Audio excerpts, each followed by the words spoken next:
guys, welcome back on my YouTube channel. This is Nisha and you are watching देवभूमि हिमाचल। पिछले कल ही मैंने आपसे discuss किया था कि HP टेट की जो नोटिफिकेशन है वो रिलीज़ हो गई है और 24 जुलाई से जो है वो आपका HP टेट का एग्ज़ाम शुरू होने वाला है, जिसमें सबसे पहले JBT का होगा, उसके बाद जो है आपके अदर एग्ज़ाम्स रहेंगे। ठीक है। और HP टेट आर्ट्स की बात करूं तो वो आपका पेपर अगस्त में होगा और मेडिकल नॉन मेडिकल वालों के एग्ज़ाम जो है वो भी अगस्त में ही है शायद। आप एक बार चेक कर लीजिएगा, मैंने वो भी वीडियो डाला हुआ है। ठीक है। और मैंने कल ही बोला था कि HP टेट की नोटिफिकेशन रिलीज़ हो गई है, तो हम जो है HP टेट पे एक न्यू सीरीज़ लेकर आएंगे ताकि आप लोगों की भी हेल्प हो सके और उन सभी स्टूडेंट्स की भी हेल्प हो सके जो पहली बार HP टेट में अपीयर हो रहे हैं। ठीक है। तो आज मैं आपके सामने ये न्यू सीरीज़ लेकर आई हूँ जो कि फुली HP टेट पर रहेगी, जिसमें आपके HP टेट आर्ट्स के जो स्टूडेंट्स हैं उनकी भी हेल्प होगी और मेडिकल नॉन मेडिकल वाले जो स्टूडेंट्स हैं उनके लिए भी साइकोलॉजी का सेक्शन और HPGK और एनवायरनमेंट पे जो 30 क्वेश्चंस आपको आते हैं वो भी मैं इसमें डिस्कस करूंगी। ठीक है। तो मेडिकल नॉन मेडिकल वाले स्टूडेंट भी इस सीरीज़ का फ़ायदा उठा सकते हैं। बाकी HP टेट आर्ट्स वाले जो स्टूडेंट्स हैं ये सीरीज़ उनके लिए बहुत हेल्पफुल होने वाली है, तो वीडियो को अंत तक ज़रूर देखिएगा। और ये जो मैंने नोट्स यहाँ पर लिए हैं जो आप देख रहे हैं स्क्रीन पर, ये हैंड रिटन नोट्स हैं, मैंने खुद बनाए हैं और आपके पास 2 महीने कुल मिलाकर बचते हैं HP टेट के लिए, जिसमें जो है हम सभी सब्जेक्ट्स के सभी टॉपिक्स को जो भी एग्ज़ाम की दृष्टि से महत्वपूर्ण है, जो भी HP टेट में आने की संभावना है, उनको डिस्कस करेंगे। इसमें आपकी history, political science, geography, economics और साइंस के भी 4 से 5 क्वेश्चन आपको HP टेट आर्ट्स में देखने को मिलते हैं, तो साइंस को भी हम थोड़ा पढ़ेंगे।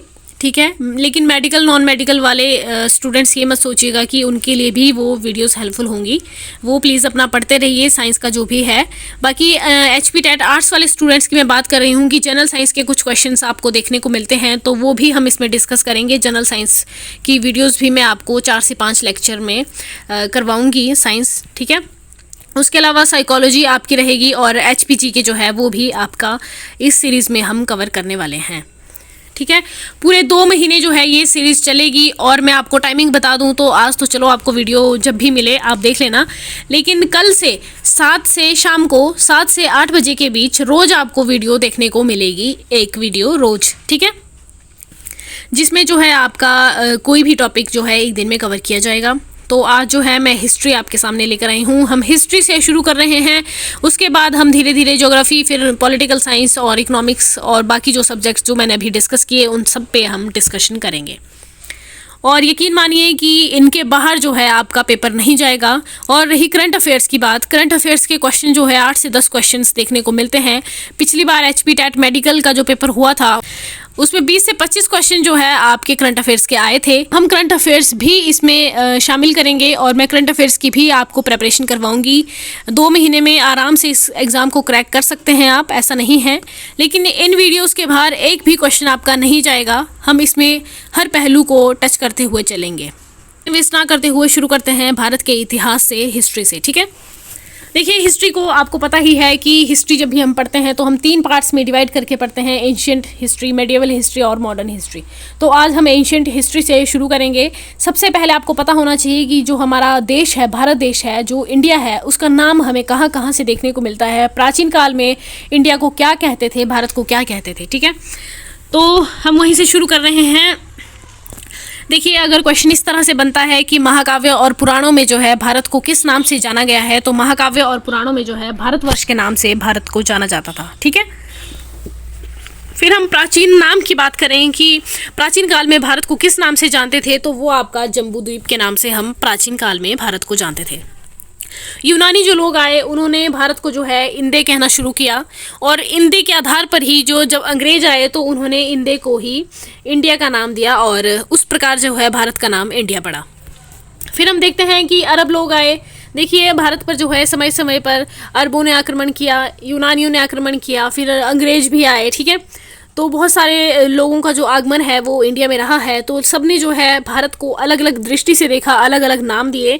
तो अरबी लोगों ने जो है हिंद नाम जो है वो भारत देश को दिया था। और जो आपका ये हिंद है, ये हिंदू जो आपका वर्ड है, ये अगर पूछा जाए कि किस भाषा से लिया गया है, तो ये आपका जो है फारसी भाषा से लिया गया है। ठीक है, वहाँ पे लैटिन मत करके आना, क्योंकि क्वेश्चन आता है कि जो आपका हिंद शब्द है वो कौन सी भाषा से लिया गया है, तो वो आपका फारसी भाषा से लिया गया है। ये आपका फारसी शब्द है। ठीक है, फिर हम देखते हैं कि हिंदुस्तान जो है वो भारत को मध्यकाल में कहा जाने लगा।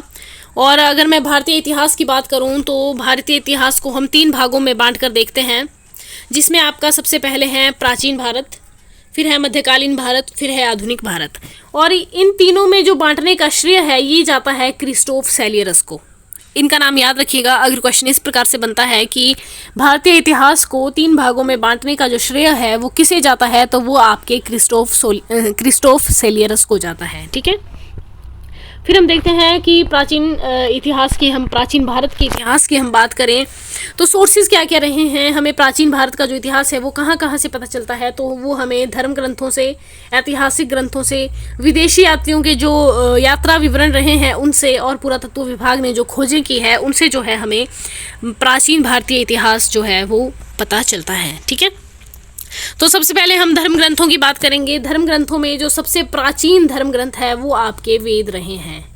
ठीक है, सबसे प्राचीन धर्म ग्रंथ। देखिए क्वेश्चन इस प्रकार बनता है, और ये क्वेश्चन एक बार पेपर में आया भी था HP टैट में, कि सबसे प्राचीन धर्म ग्रंथ कौन है, तो सबसे प्राचीन धर्म ग्रंथ आपके वेद हैं। ठीक है, और वेदों की जो रचना है, जो वेदों के संकलन करता है, वो रहे आपके महर्षि कृष्ण द्वैपायन वेदव्यास जी। इनका पूरा नाम भी कई बार पूछ लिया जाता है, हमें जो है जनरली वेदव्यास ही याद रहता है, लेकिन इनका पूरा नाम है महर्षि कृष्ण द्वैपायन वेदव्यास।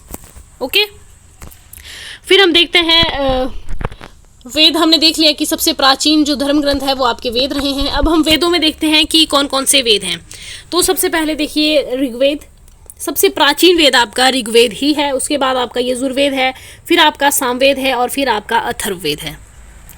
इस प्रकार जो है मैंने नीचे को नोट्स बनाए हुए हैं, आप देख सकते हैं, और आप खुद के नोट्स भी बना सकते हैं। ठीक है, अगर आपको ज़्यादा नहीं दिख रहा होगा तो ऋग्वेद में देखिए ऋचाओं के जो क्रमबद्ध ज्ञान है, जो ऋचाएं हैं उनका जो क्रमबद्ध ज्ञान है वो आपको ऋग्वेद में देखने को मिलता है। इसमें आपको 10 मंडल में देखने को मिलते हैं, और 1026 सूतक ये आपको आपके ऋग्वेद में है, और 10,462 जो ऋचाएं हैं वो आपकी ऋग्वेद में शामिल हैं। ठीक है, और जो ऋग्वेद के पाठक करता है, जो ऋग्वेद को पढ़ने वाला व्यक्ति है, उसको जो है होत्री कहते हैं।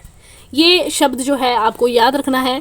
ठीक है, कि ऋग्वेद के जो पाठक करता है उनको होत्री कहते हैं, यजुर्वेद के जो पाठक करता है उनको अथर्वयु कहते हैं, और जो सामवेद के पाठक करता है उनको जो है उद्रात्री कहते हैं।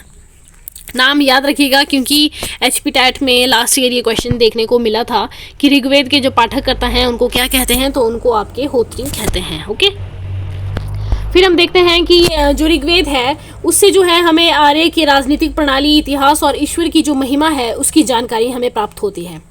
और ऋग्वेद के अगर तीसरे मंडल की बात करूं, देखिए मैंने अभी आपसे डिस्कस किया कि ऋग्वेद में कुल 10 मंडल हैं। ओके, जो तो तीसरा मंडल है आपका ऋग्वेद का तीसरा मंडल जो है, इसमें जो है गायत्री मंत्र का उल्लेख किया गया है। तो जब मैंने HP टैट का एग्जाम दिया था तो क्वेश्चन ये आया था कि ऋग्वेद के तीसरे मंडल में जो गायत्री मंत्र है वो किस देवता को समर्पित है, तो वो आपका सूर्य देवता सावित्री को समर्पित है। ओके, याद रखना है कि गायत्री मंत्र आपका सूर्य देवता को समर्पित है। फिर देखिए अगर मैं 9वें मंडल की बात करूं तो ये सोम देवता का उल्लेख जो है आपके 9वें मंडल में देखने को मिलता है। और 8वें मंडल में जो हस्तलिखित ऋचाएं हैं, जो हाथों से लिखी हुई ऋचाएं हैं, उनको जो है खिल कहा गया है 8वें मंडल में। ठीक है, फिर अगर 10वें मंडल की बात करूं तो 10वें मंडल में आपके पुरुष सूतक की बात की गई है, जिसमें जो है आपके 4 वर्णों का उल्लेख है, जिसमें आपके ब्राह्मण, क्षत्रिय, वैश्य और शूद्र जो है ये 4 वर्णों की बात की गई है। फिर हम देखते हैं कि ऋग्वेद में जो है गाय के लिए जो है अधन्य शब्द का यूज़ किया गया है। देखिए आपको ये अधन्य वर्ड जो है ये याद रखना है, क्योंकि क्वेश्चन इस प्रकार से बनेगा कि ऋग्वेद में गाय के लिए जो है कौन सा शब्द प्रयुक्त किया गया है, तो वो आपका अधन्य शब्द है जो गाय के लिए प्रयोग किया गया है। इसमें प्रमुख देवता है, जो प्रमुख देवता आपके ऋग्वेद में इंद्र को माना गया है, और उनके लिए जो है 250 जो ऋचाएं हैं वो इंद्र देवता पर लिखी गई हैं, और अग्नि देवता के लिए जो है 200 ऋचाओं का उल्लेख किया गया है। और ऋग्वेद आपका सबसे प्राचीन वेद है, ये बात आपको याद रखनी है। सबसे प्राचीन वेद आपका ऋग्वेद है, सबसे पहले लिखा गया था, ठीक है। और सबसे बाद में जो वेद लिखा गया वो था आपका अथर्ववेद। फिर हम देखते हैं कि वैदिक साहित्य में जो ऋग्वेद के बाद है वो शतपथ ब्राह्मण का स्थान है, ठीक है। शतपथ ब्राह्मण का स्थान जो है वैदिक साहित्य में ऋग्वेद के बाद आता है, और इसमें जो है शाकल जो शाखा है वो एकमात्र जीवित शाखा है आपकी ऋग्वेद की। चलिए नेक्स्ट वेद पे आते हैं। ऋग्वेद के बाद आता है यजुर्वेद। यजुर्वेद एकमात्र ऐसा वेद है जो गद्य और पद्य दोनों में है। तो क्वेश्चन एचपी टैट में इस प्रकार आया था कि ऐसा कौन सा वेद है जो गद्य और पद्य दोनों में है, तो वो आपका यजुर्वेद है जो गद्य और पद्य दोनों में है। फिर हम देखते हैं पाठककर्ता जो है यजुर्वेद के जो पाठककर्ता है वो अथर्वयु है। जो यजुर्वेद को पढ़ने वाला है उसको जो है अथर्वयु कहते हैं, ओके। इसमें जो है यज्ञों के नियम और विधि विधानों का जो है संकलन किया गया है। और शाखाओं की अगर मैं बात करूं तो यजुर्वेद की शुक्ल यजुर्वेद और कृष्ण यजुर्वेद 2 शाखाएं देखने को मिलती है। चलिए अब नेक्स्ट वेद पे आते हैं। नेक्स्ट है आपका सामवेद। साम का अर्थ होता है गान। गान से आपको स्पष्ट हो रहा है कि जो यज्ञों में गाए जाने वाले जो ऋचाएं हैं, जो मंत्र है, उनका संकलन जो है आपको सामवेद में देखने को मिलता है। और जो सामवेद को पढ़ता है उसके पाठककर्ता को जो है उद्रात्री कहते हैं। देखिए ये नाम आपको, पाठककर्ताओं के नाम आपको जरूर से याद रखने हैं क्योंकि किसी भी पाठककर्ता का नाम जो है वो पूछा जा सकता है। तो सामवेद के पाठककर्ता को जो है उद्रात्री कहते हैं। इसमें जो है आपकी 1810 सूतक हैं जो कि ऋग्वेद से लिए गए हैं। और भारतीय संगीत का जनक हमने देखो, अभी ऊपर हमने देखा कि जो सामवेद है आपका वो साम अर्थात गायन उसका अर्थ है, ठीक है।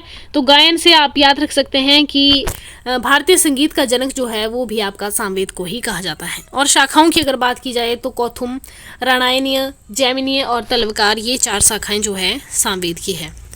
नेक्स्ट आते हैं अथर्ववेद पे। अथर्ववेद जो है आपका अथर्व ऋषि द्वारा रचित है। अथर्व ऋषि ने लिखा था अथर्ववेद, और सबसे बाद का अंतिम जो वेद था वो आपका अथर्ववेद है, ठीक है। टोटल कितने वेद हैं? टोटल आपके 4 वेद हैं, ऋग्वेद, यजुर्वेद, सामवेद और अथर्ववेद। सबसे प्राचीन ऋग्वेद है और सबसे बाद का जो वेद है, सबसे नवीनतम जो वेद है वो आपका अथर्ववेद है, ठीक है। इसमें हम देखते हैं कि जो कन्याओं के जो जन्म की निंदा की गई है इसमें, ठीक है। कन्याओं के जन्म की निंदा की गई है, लड़कियों के जन्म की इसमें निंदा की गई है, और अंधविश्वासों का जो विवरण है वो भी आपका अथर्ववेद में देखने को मिलता है। जादू टोनों का जो वर्णन है वो भी आपका अथर्ववेद में देखने को मिलता है। और सभा और समिति जो है इनको प्रजापति की 2 पुत्रियां कहा गया है। और शाखाओं की अगर बात की जाए तो शौनक और पेपलाद 2 शाखाएं जो है अथर्ववेद की है। चलिए नेक्स्ट पेज की तरफ मूव करते हैं। नेक्स्ट है आपका उत्तर वैदिक काल। देखिए वैदिक काल जो है ना वो सबसे अच्छा काल था, ठीक है। वेदों में ऐसा नहीं कहा गया है कि महिलाओं को ये चीज़ें नहीं करनी चाहिए। महिलाओं को जो है वैदिक काल में अच्छा स्थान दिया गया था, लेकिन उत्तर वैदिक काल आते आते जो है महिलाओं की स्थिति अत्यंत खराब हो गई और महिलाओं को जो है हीन समझा जाने लगा। अब हम उत्तर वैदिक काल में देखेंगे कि महिलाओं का जो वर्णन है वो कहाँ कहाँ किया गया है। तो सबसे पहले हम उत्तर वैदिक काल को आप ऐसे याद रखिएगा कि पहले वैदिक काल आता है, उत्तर मतलब बाद का काल, ठीक है। वेदों के बाद जो काल आया उसको उत्तर वैदिक काल कहा गया है। इसमें जो संहिता है, देखिए जो आपके 4 वेद हैं ना, इन वेदों को जो है आपके संहिता कहा गया है, ठीक है। अगर संहिता करके क्वेश्चन आता है तो घबराना नहीं है, वो आपके वेद ही है। वेदों को जो है वो संहिता नाम दिया गया है। तो वेदों के बाद जो है आपके ब्राह्मण आते हैं, ब्राह्मण के बाद आपके आरण्यक आते हैं, और आरण्यक के बाद आपके जो है उपनिषद आते हैं। तो हमने पीछे देखा था ऋग्वेद के बाद जो है शतपथ ब्राह्मण का स्थान था, ठीक है। तो उन ब्राह्मणों की बात भी हम यहाँ पर करेंगे। ये वो ब्राह्मण नहीं हैं जाति वाले, ये ग्रंथ है, ब्राह्मण ग्रंथ वैसे करके हैं, ठीक है। तो ब्राह्मण क्या है, ये आपके गद्य में दिए गए हैं, गद्यांश में दिए गए हैं, पद्य में नहीं दिए गए हैं। और प्रत्येक संहिता के लिए जो है अलग अलग ब्राह्मण ग्रंथों की जो व्याख्या है वो की गई है। प्रत्येक संहिता यानी कि वेदों के लिए, प्रत्येक वेद के लिए अलग ब्राह्मण ग्रंथ जो है वो इन्होंने रखा है। जैसे कि ऋग्वेद की बात की जाए तो ऋग्वेद में आपके 2 ब्राह्मण ग्रंथ रखे गए हैं, ऐत्रेय और कौशितकी। और यजुर्वेद की बात की जाए तो यजुर्वेद में आपके तैत्तिरीय और शतपथ ब्राह्मण है। और सामवेद की बात की जाए तो एक ही ब्राह्मण है, वो है पंचविश। और अथर्ववेद की बात की जाए तो गोपथ आपका ब्राह्मण ग्रंथ है, ठीक है। अलग अलग वेदों के लिए अलग अलग ब्राह्मणों का स्थान है। तो कई बार क्वेश्चन इस प्रकार से भी आपको देखने को मिल सकता है कि ऐत्रेय जो ब्राह्मण है वो किस वेद के साथ जुड़ा हुआ है, तो वो आपके ऋग्वेद के साथ जुड़ा है। अगर ऐसे पूछ लिया जाता है कि पंचविश जो ब्राह्मण है वो किस वेद के साथ संबंधित है, तो सामवेद के साथ संबंधित है। इस तरह से आपको क्वेश्चन याद रखने हैं। अरण्यक की बात करूं तो यज्ञ से जुड़े जो कर्मकांड है वो आपके अरण्यक में लिखे गए हैं। और उपनिषद है, इनकी संख्या जो है 108 है। तो कई बार संख्या भी पूछ ली जाती है कि उपनिषद कितने उपनिषद है, तो 108 उपनिषद हैं। यज्ञ से जुड़े दार्शनिक विचार, शरीर, ब्रह्मा और आत्मा की जो व्याख्या है वो आपके उपनिषदों में की गई है। ऐत्रेय ब्राह्मण देख लेते हैं जो ऋग्वेद के साथ संबंधित है। ऐत्रेय ब्राह्मण में जो है राज्याभिषेक के जो नियम है कि एक राजा का जो अभिषेक है वो कैसे किया जाए, उसके जो नियम है और जो कुछ प्राचीन राजाओं के नाम है वो आपके ऐत्रेय ब्राह्मण में दिए गए हैं। फिर अगर शतपथ ब्राह्मण की बात करूं तो शतपथ ब्राह्मण जो है ये आपका यजुर्वेद के साथ संबंधित है। इसमें जो है गंधार, शल्य, कैक्य, कुरु, पांचाल, कौशल, विदेह राजाओं का उल्लेख जो है हमें देखने को मिलता है। प्लस जो आपका शतपथ ब्राह्मण है इसमें जो है स्त्री को पुरुष की अर्धांगिनी कहा गया है। ओके, शतपथ ब्राह्मण में देखिए क्वेश्चन किसी भी तरह से बन सकता है। और अब क्वेश्चन का लेवल जो है उसको बढ़ाने के लिए और क्वेश्चन को और टफ बनाने के लिए क्वेश्चन को जो है घुमाकर पूछा जाता है। तो क्वेश्चन इस प्रकार बन सकता है कि किस ब्राह्मण ग्रंथ में जो है स्त्री को पुरुष की अर्धांगिनी कहा गया है, तो आपको याद रखना है कि वो यजुर्वेद से जुड़ा हुआ शतपथ ब्राह्मण है। ठीक है, चलिए आगे देखते हैं मैत्रेयी संहिता। जो मैत्रेयी संहिता है, संहिता आपको पता है कि वेदों को ही कहा गया है। मैत्रेयी संहिता में जो है स्त्री की सर्वाधिक गिरी हुई स्थिति का वर्णन किया गया है। और पुरुषों का जो तीसरा दोष है, देखिए पुरुषों के 2 दोष पहले बताए गए थे, जिसमें से एक था आपका जुआ और दूसरा था आपका शराब। ठीक है, शराब और जो जुआ है ये आपके पुरुषों के 2 दोष बताए गए थे। लेकिन जो मैत्रेयी संहिता है इसमें जो है स्त्री को भी पुरुषों का तीसरा दोष बता दिया गया है कि स्त्री जो है पुरुषों के लिए तीसरा दोष है। ठीक है, और इसमें स्त्री की सर्वाधिक गिरी हुई स्थिति का वर्णन किया गया है। फिर हम देखते हैं जाबालोपनिषद में 4 आश्रमों का उल्लेख किया गया है, जिसमें आपके ब्रह्मचर्य, वानप्रस्थ, उस प्रकार के जो है 4 आश्रमों का वर्णन किया गया है। तो कई बार क्वेश्चन ये पूछा जाता है कि किस उपनिषद में जो है 4 आश्रमों का वर्णन किया गया है, तो वो आपका है जाबाल उपनिषद। ओके, देखिए सबसे प्राचीन स्मृति ग्रंथ की अगर मैं बात करूं तो सबसे प्राचीन स्मृति ग्रंथ है आपका मनुस्मृति। याद रह जाएगा आपको, ज़्यादा मुश्किल ये शब्द नहीं है। मनुस्मृति में जो है शुंग काल का ये मानक ग्रंथ माना जाता है। इसमें शुंग काल से संबंधित जानकारी हमें मिलती है। फिर बात करते हैं वेदांग की। वेदांग और सूत्रों की।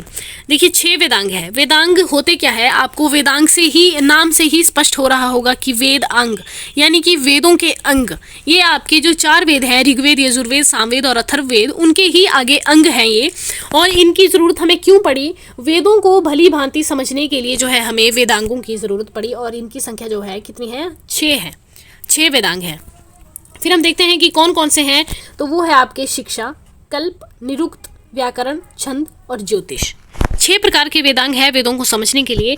जिसमें जो शिक्षा है उसमें जो है आपका शुद्ध उच्चारण और शास्त्र की बात की गई है कि शुद्ध उच्चारण कैसे करना है, उसके शास्त्र की जो बात है वो आपकी शिक्षा में की गई है। और जो कल्प वेदांग है उसमें जो कर्मकांडीय विधि है उसकी बात की गई है। और निरुक्त में जो है शब्दों की व्युत्पत्ति का जो शास्त्र है उसकी बात की गई है। ठीक है, फिर हम देखते हैं सूत्र साहित्य जो है वैदिक जो साहित्य था उसको बनाए रखने के लिए, है ना, उसको बनाए रखने के लिए जो है हमें सूत्र साहित्य की ज़रूरत पड़ी। तो अगर प्रमुख सूत्रकारों की मैं बात करूं तो उसमें है आपका गौतम, बोधायन, आपस्तंभ और वशिष्ठ। ये आपके 3 जो है प्रमुख सूत्र रहे हैं। तो सबसे प्राचीन जो है वो है आपका गौतम धर्म सूत्र। ठीक है, फिर देखते हैं पुराण। आपको पता ही होगा कि पुराणों की संख्या जो है 18 है, 18 पुराण हैं। और इनकी जो रचयिता है वो है आपके लोमहर्ष और उनके पुत्र हुए उग्रश्रवा। उन्होंने भी जो है पुराणों की रचना की, दोनों ने मिलकर, लोमहर्ष और उग्रश्रवा ने। ठीक है, सबसे प्राचीन जो पुराण है वो है आपका मत्स्य पुराण। फिर हम देखते हैं कि कौन कौन से जो पुराण है वो किस वंश से संबंधित है। तो आपका जो विष्णु पुराण है वो आपका मौर्य वंश से संबंधित है, विष्णु पुराण। मत्स्य पुराण आपका आंध्र सातवाहन वंशों से संबंधित है। और वायु पुराण जो है आपका गुप्त वंश से संबंधित है। ठीक है, चलिए आगे देखते हैं। अब ये हमारा आज का लास्ट स्लाइड जो है वो रहेगी। इसमें हम देखते हैं कुछ प्रमुख पुस्तकें और लेखक। देखिए जो इम्पॉर्टेंट बुक्स हैं और उनके लेखक हैं, या फिर कुछ पुस्तकें ऐसी हैं जिनका विवरण किस लिए दिया गया है, उनकी मैं बात करूंगी यहाँ पर। देखिए जो जातक है, जातक में जो है बुद्ध की पुनर्जन्म की कहानियों का वर्णन किया गया है। तो क्वेश्चन किस प्रकार से बनेगा, क्वेश्चन इस प्रकार से बनेगा कि बुद्ध की पुनर्जन्म की जो कहानियां थी उनका वर्णन कौन सी बुक में किया गया है, तो वो आपका जातक में किया गया है। ओके, फिर हम देखते हैं कथावस्तु। कथावस्तु जो है ये हीनयान का प्रमुख ग्रंथ है। वो आगे जाकर जो है बौद्ध धर्म 2 ग्रंथों में विभाजित हो जाता है, जिसमें आपका एक है महायान, जिसमें आपका एक होता है महायान और दूसरा है आपका हीनयान। ठीक है, तो जो हीनयान का जो प्रमुख ग्रंथ है वो आपका कथावस्तु रहा है। ओके, इस तरह से आप याद रखना। फिर आता है आगम। जैन साहित्य को जो है आगम कहा जाता है। फिर कल्पसूत्र, जैन धर्म की जो प्रारंभिक इतिहास है, जो जैन धर्म से संबंधित है। देखिए आपको पता है बुद्धिज़्म, जैनिज़्म, ये सारे जो है हमारे धर्म रहे हैं। तो जो आपका जैन धर्म है, जो जैन साहित्य है, उसको आगम कहा जाता है। और जो जैन धर्म की जो प्रारंभिक इतिहास है, जो प्राचीन इतिहास है, उसको जो है कल्पसूत्र में लिखा गया है। फिर हम देखते हैं भगवती सूत्र। भगवती सूत्र में जो जैन ग्रंथ है महंत से जो संबंधित थे, ठीक है, उनके जीवन कृत्य का जो इसमें वर्णन किया गया है। फिर हम देखते हैं अर्थशास्त्र। अर्थशास्त्र जो बुक है वो चाणक्य ने लिखी है। ये आपको बहुत ही ज़रूरी है, आपको ये चीज़ याद रखनी है कि अर्थशास्त्र जो पुस्तक है वो आपकी किसने लिखी है, तो वो आपकी चाणक्य ने लिखी है। देखिए कई बार जो है चाणक्य का नाम ऑप्शन में नहीं दिया होगा, कौटिल्य दिया होगा या फिर विष्णुगुप्त दे दिया गया होगा, तो आपने कन्फ्यूज़ नहीं होना है, क्योंकि चाणक्य जो है इनको ही कौटिल्य और विष्णुगुप्त भी कहा जाता है। ठीक है, तो आपने इनके तीनों नाम याद रखने हैं, चाणक्य, कौटिल्य और विष्णुगुप्त। ठीक है, फिर हम देखते हैं कि राजतरंगिणी जो है राजाओं की नदी, राजतरंगिणी का अर्थ है राजाओं की नदी। ये आपकी इंपॉर्टेंट पुस्तक है जो कि आपकी कलहण ने लिखी है। कलहण ने जो है राजतरंगिणी लिखी है। इसमें जो है कश्मीर के शासकों का जो वर्णन है वो किया गया है। ओके, फिर हम देखते हैं चचनामा। चचनामा जो आपकी बुक है ये आपकी अली अहमद ने लिखी है। और जब अरबों ने जो है सिंध पर आक्रमण किया था और विजय प्राप्त कर ली थी, उसका जो वर्णन है वो इस चचनामा बुक में आपको देखने को मिलता है। फिर देखते हैं अष्टाध्यायी। अष्टाध्यायी जो है ये आपकी पाणिनि की बुक है और अगेन बहुत इंपॉर्टेंट बुक ये आपकी है, जो कि संस्कृत भाषा की जो व्याकरण है उसकी सबसे पहली पुस्तक जो है वो है आपकी अष्टाध्यायी, जो कि किसने लिखी थी, पाणिनि ने लिखी थी। पाणिनि जी ने जो है आपकी अष्टाध्यायी पुस्तक लिखी थी और संस्कृत भाषा व्याकरण की जो है ये प्रथम पुस्तक है। मौर्य युगीन राजनीतिक व्यवस्था की जो है इससे हमें जानकारी मिलती है। ठीक है, और इस पुस्तक में जो है आपका पहली बार जो है वो लिपि शब्द का प्रयोग किया गया है। फिर हम देखते हैं गार्गी संहिता। गार्गी संहिता जो पुस्तक है वो आपकी कात्यायन ने लिखी है। आपको ये भी याद रखना है, क्योंकि देखिए एचपी टैट में ना आपसे ये क्वेश्चंस पूछे ही जाएंगे कि कौन सी पुस्तक किसने लिखी है। पुस्तकों पे क्वेश्चन आते ही आते हैं। आपको 2 या 3 क्वेश्चन भी देखने को मिल सकते हैं या फिर 1 क्वेश्चन भी देखने को मिल सकता है। तो आपने याद रखना है कि जो गार्गी संहिता आपकी पुस्तक है वो आपकी कात्यायन ने लिखी है। ये वैसे बेसिकली एक ज्योतिष ग्रंथ है, लेकिन इसमें जो है भारत पर जब यवनों ने आक्रमण किया था उसका विवरण भी इसमें हमें मिलता है। फिर हम देखते हैं महाभाष्य। महाभाष्य जो पुस्तक है वो आपकी पतंजलि ने लिखी है। और पतंजलि जो है ये पुष्यमित्र शुंग के पुरोहित होते थे। ठीक है, इसलिए पतंजलि ने महाभाष्य में जो है शुंगों के इतिहास की जानकारी लिखी हुई है। ठीक है, तो ये था हमारा आज का टॉपिक। भारतीय इतिहास पे हमने देख लिया, इंपॉर्टेंट पुस्तकें हमने देखी और शुरू से हमने देखा कि कितने वेद हैं, वो वेदों में आगे क्या क्या दिया गया है, उत्तर वैदिक काल में क्या हुआ, ये सारी चीज़ें हमने डिस्कस कर ली। कल अब हम पढ़ेंगे विदेशी यात्रियों के विवरण। ठीक है, विदेशी यात्रियों में हम देखेंगे कि अलब्रूनी आया, किसके शासनकाल में आया, किसके साथ आया, मैक्सथनीज आया, किसके साथ आया और किसके शासनकाल में आया, कौन सी उन्होंने इंपॉर्टेंट पुस्तकें लिखी।